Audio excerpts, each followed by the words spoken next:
રામ રામ. હું યોગેશભાઈ ગામિત જનજાતિમાંથી આવું છું અને સુરત જિલ્લાના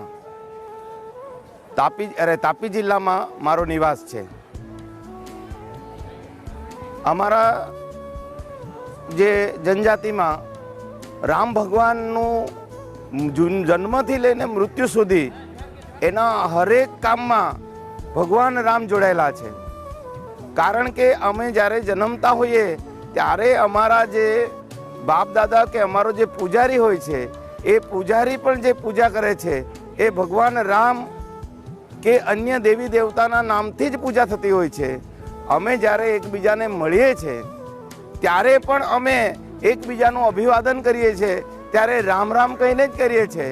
અમારા બાપ દાદાઓ કે અમારા જ્યારે બધા એક સાથે મળતા હોઈએ છીએ, સામાજિક પ્રસંગમાં હોય કે કૌટુંબિક પ્રસંગમાં હોય ત્યારે અમે રામ રામ બોલીને જ એકબીજા સાથે મળીએ છીએ, ભેટીએ છીએ. એટલું જ નહીં પણ અમારી જ્યારે પૂજા થાય છે ત્યારે ગામ દેવતાની પૂજા થતી હોય કે કુટુંબની કોઈ પણ પૂજા થતી હોય, ઘરની પૂજા થતી હોય તો પણ અમારે રામ વગર અમારી કોઈ પૂજા થતી નથી. ભગવાન રામ અને સાથે સાથે હનુમાનજી એ અમારા જાણે કુળદેવ, અમારા કુળ દેવતાઓ છે. અમારી ઘરની સ્થાપના થતી હોય કે અમારા ઘરમાં જ્યારે લગ્નનો કોઈ પ્રસંગ હોય કે અમારા બાળકનો જન્મનો સમય હોય ત્યારે અમારે રામ રામ જ કરવાનું હોય છે. અમારા જેટલા પણ મંત્રો બોલાય છે એ મંત્રોમાં પણ રામ ભગવાન, હનુમાનજી, શિવજી, માતાજી આ તો અમારા લોહીમાં ભળેલું છે. અમારું જીવન જ રામમય છે. એટલે અમે જે ભીલ જનજાતિ, અમારું મૂળ ભીલ જનજાતિમાં આવે અને સબરી માતા તો અમારી એ જાતિમાંથી જ આવી છે. એટલે અમારા વિસ્તારમાં પણ અમે તમે જાઓ તો તમને રામના જ બધે ગુણગાન જોવા મળશે. રામ એ અમારો આરાધ્ય છે, રામ અમારો શ્વાસ છે. એના વગર અમારું જીવન અધૂરું છે.